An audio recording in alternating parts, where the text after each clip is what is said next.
Hello everyone and welcome once again to The View from the Midwest. It's time for another post-match edition of St. Louis FC. So let's get right into it. Well, it was a home opener against Tulsa and the fans were treated to a whole lot of nothing. It was just kind of a disappointing game. The team didn't play all that bad by any stretch of the imagination, but there were no goals and not a win.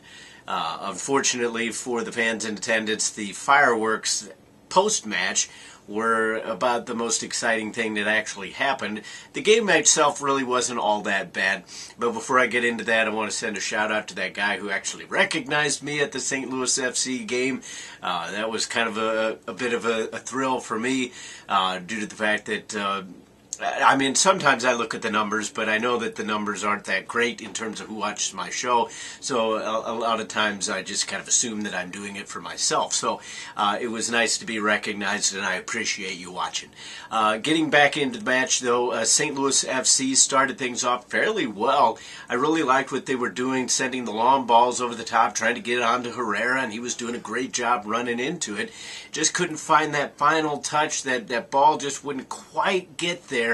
But if they continue that, if that is their strategy to get him involved, he certainly had the speed to get around Tulsa's defense. We'll have to see if that is something that can continue forward against other defenses later on in the season. That being said, I was a little bit surprised that Vince Cicarelli did not get the start, given the fact that he had played so well, and I understand maybe you don't want to run a young player into the ground, but when a player like that is hot, maybe you kind of stick with that. But I also understand that if you feel that Herrera was back from injury enough to give him game time, then why not? But you could have done it in reverse to where you started Cicarelli and then put Herrera in when you decided to do the sub. But, I mean, those are issues that really aren't that big a deal when you think about it. They ultimately ended up getting about the same playing time because Cicarelli came in at halftime, so it was kind of a half dozen in one, six in the other kind of situation. Once again, St. Louis, they were sending balls over the top to Herrera. That seemed to be working. But then once the game kind of settled in, they didn't have a whole lot of offense, and that still seems to be kind of the case with this team. They create chances once they finally figure things out, but it takes them so long within each game to figure things out that when you play against the better teams, you can't necessarily take that long to figure out what you intend to do throughout that game. Tulsa, obviously, being a point behind St. Louis and remaining a point behind St. Louis in the standings, isn't a top-notch organization yet. So St. Louis FC is going to face a lot of tougher tests down the road, and you have to be able to score a goal every now and then in the first 5 minutes, first 10 minutes maybe even. And St. Louis FC doesn't seem to be able to do that with any kind of regularity. And then when they do, then things kind of don't necessarily go their way. But focusing on this match, it was a good home opener. It got fans into the game. It got people a decent taste of what the games are going to be like. Obviously, the St. Louis FC fans, I mean, the Luligans over in the corner, they were full voice. I mean, they were packed in there like sardines. It was a sight to behold. Me and my wife are over on the west side now, so we get to actually kind of see everybody and what they're doing off in the corner of our eye. Obviously, we were trying to watch the game, unlike a few of the people that were sitting around us. I really don't understand.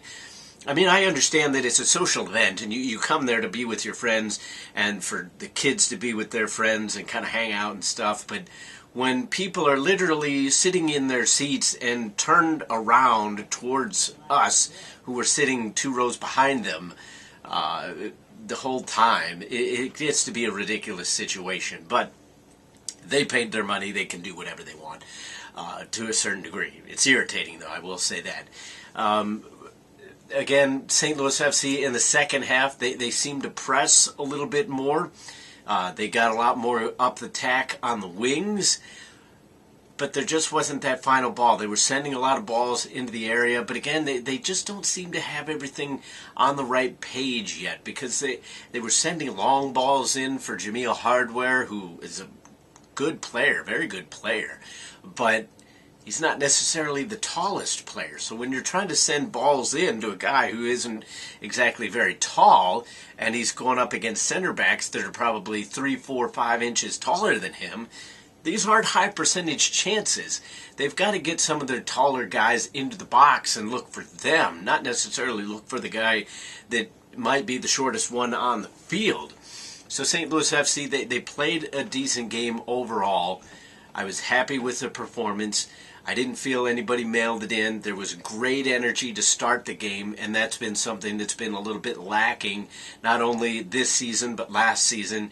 Sometimes you question the full energy that they put forth right off the beginning, and then once something bad happens, then they'll kind of get things rolling, almost like the St. Louis Blues have done at times. But there was great energy. I think they were feeding off the crowd. They were excited to be out there. Mark Pace, regardless of what you feel about him, he made some big stops. Came out and stopped a couple breakaways, not necessarily full breakaways, but still they had a break in towards the goal. He came out, smothered it, and then even managed to clear away one of the loose balls one time. So I think he's starting to get back into his rhythm. I think he might have been a little bit down that he wasn't initially the starting goalkeeper. I think there was a lot of word going around that Thompson might be taking his place. Unfortunately, he's injured. Still no official word on how long, but the look of it in that game where he got hurt looks like it's not going to be a short recovery. So Pace looks to be the long-term goalkeeper.